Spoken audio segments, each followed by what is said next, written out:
ఓం శ్రీ గణేశాయ నమ. శ్రీ జ్ఞానసరస్వత్యై నమ. శ్రీ గురుభ్యో నమ.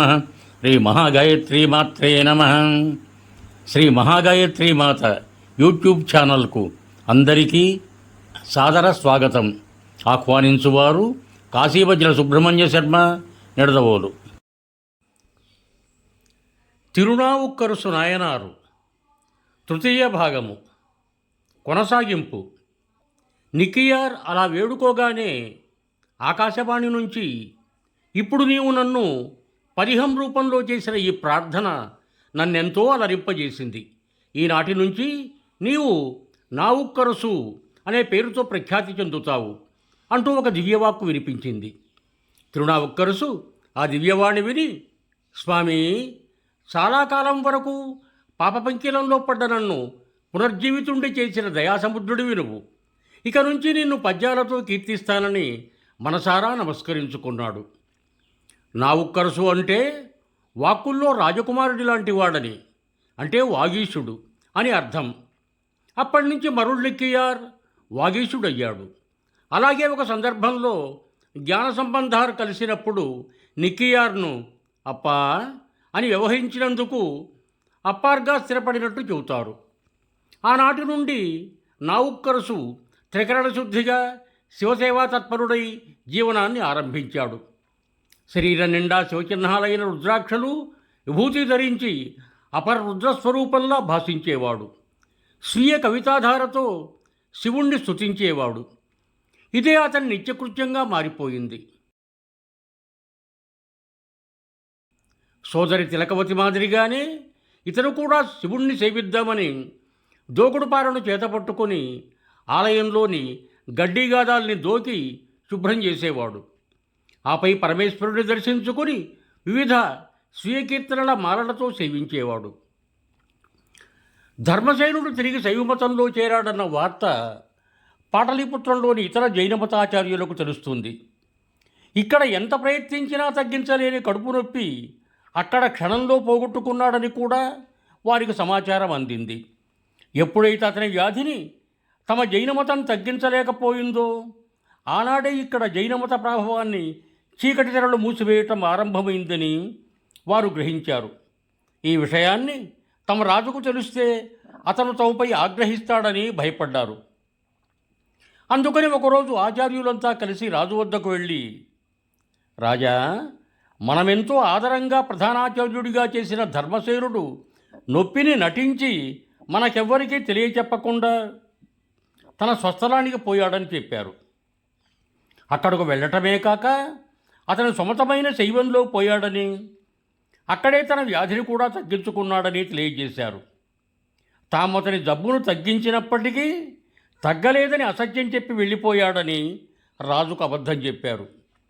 అన్యమతమైన శైవంలో చేరిపోయి ఇప్పుడు మన జైన మతాన్నే దూషిస్తున్నాడని ఎన్నో అసత్యాలను కల్పించి రాజుకు నూరిపోశారు. దాంతో ఏలిక ఇంతెత్తున మండిపడ్డాడు. ధర్మసేనుడు తీరని తప్పిదం చేశాడని, అతను శిక్షార్హుడని ఎక్కడున్నా వారు సైన్య సమేతులై ధర్మసేనుడు వెళ్ళిన ఊరి తిరుపతిం వెళ్ళి తక్షణమే తీసుకురావలసిందిగా కొంతమంది ఆచార్యులను ఆదేశించారు. వారంతా బయలుదేరి వెళ్ళారు. జైనమతాచార్యులు ధర్మసేనుడిని సమీపించి, ధర్మసేన, మన రాజు నిన్ను తక్షణమే తీసుకురమ్మని మమ్మల్ని పంపించారు అని చెప్పారు.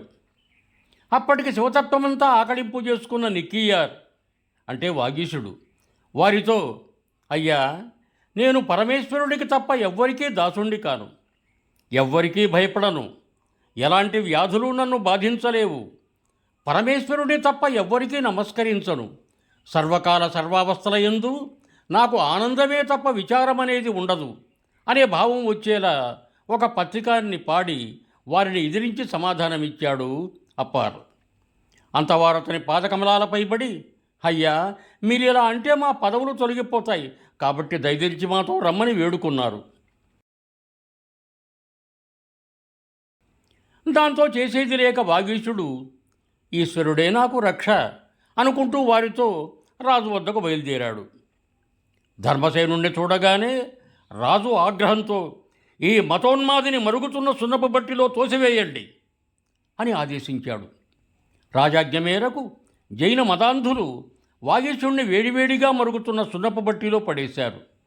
అయినా నావుక్కరసు చిదంబరంలోని కనకసభా మంటపంలో తాండవమాడే నటరాజేశ్వరుణ్ణి స్మరించుకుంటూ అందులో ప్రవేశించాడు. సదాశివనామం జపిస్తూ ఉండేవానికి ఎంత వేడైనా ఏమి చేయగలదు? నేను నమ్మిన వారికి నాశమనేది ఉంటుందా అంటూ కీర్తిస్తున్నాడు అప్పార్. ప్రళయాగ్నిలా వేడిమితో కాలిపోతున్న సున్నం బట్టి సీతాంశుధరుని కరుణా విశేషంతో మలయ మారుతంలా ఉంది అతనికి. బయట ఉన్న జైన మూర్ఖులు మాత్రం అప్పర్ను బాణలో నుంచి బయకి రాకుండా కొంతమంది కర్రలు శూలాలు పట్టుకొని నుంచున్నారు. ఏమాత్రం జంకకుండా ఇంత వేడి కొలిమిలో మగ్గుతూ కూడా పైకి వచ్చే ప్రయత్నాలు చేయని అప్పర్ను చూచి వారంతా విస్తుపోయారు. ఈ విధంగా నిక్కియార్ శివానుగ్రహంతో ఆ శిక్ష నుండి హాయిగా తప్పించుకున్నాడు. ఇక లాభం లేదిలా అనుకుంటూ అతనికి విషమిద్దామని భావించారు. కర్కశ హృదయులైన జైన దుర్మార్గులు పాలల్లో విషం కలిపి గరడకంఠుని భక్తుడైన వాగీశుడికి తాగమనిచ్చారు. అయితే పరమదయాళుడైన శంకరుని లీలతో విషమ అమృతంగా మారిపోయింది. ఇప్పుడు వాగేశుడు ఆ పాలనే గటగటా తాగేశాడు.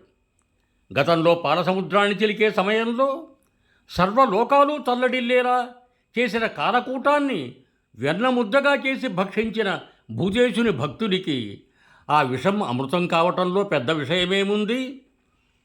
శరీరం నిండా భస్మాన్ని ధరించిన భస్మాంగధారికి విషమ అమృతం ఎలా అయిందో ఆయనను నమ్మిన వారికి కూడా ఆ విధంగానే అవుతుందనటంలో ఎంతమాత్రమూ అతిశయోక్తి లేదు. వెంటనే రాజు వద్దకు వచ్చి అతన్ని శిక్షించేందుకు మేమేం ప్రయత్నం చేసినా అది అతన్ని ఏం చేయలేకపోయింది. మన మతకీర్తికి కాని రోజులు దాపురించాయనిపిస్తోంది అని తెలియజెప్పారు. రాజాజ్ఞ మేరకు భటులు పర్వతం లాంటి మదపు టేనుగును వాగీశుడిపై విడిచిపెట్టారు. అది దిక్కులు పిక్కటిల్లేలా ఘీంకారం చేస్తూ గజశాలను కూరదోసి దారిలో ఉన్న మేడల్ని మిద్దెల్ని కాలదండుకుంటూ పరుగులు తీస్తూ రాసాగింది. అలాంటి మదించిన ఏనుగును మావటీగాళ్లు వాగీశునిపై ఉరికించారు.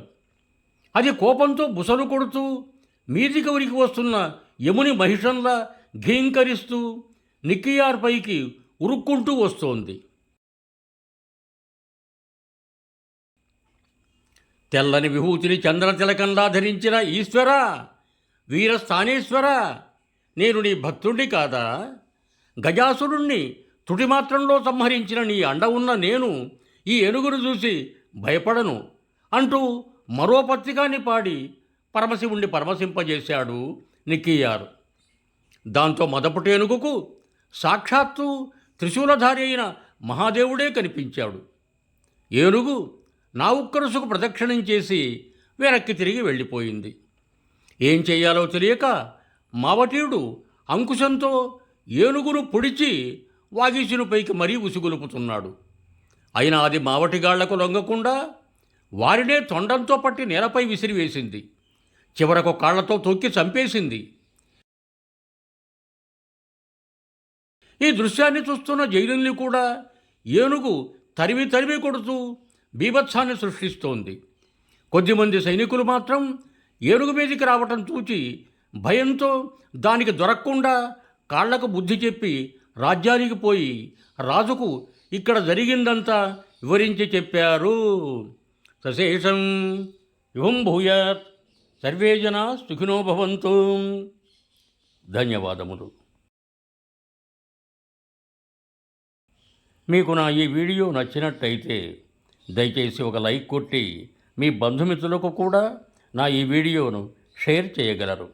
అదేవిధంగా నా శ్రీ మహాగాయత్రీమాత యూట్యూబ్ ఛానల్ను సబ్స్క్రైబ్ చేయ ప్రార్థన. మరొక్క మారు ధన్యవాదములతో భవదీయుడు కాశీవజ్ర సుబ్రహ్మణ్య శర్మ, నిడదవోలు, తూర్పుగోదావరి జిల్లా.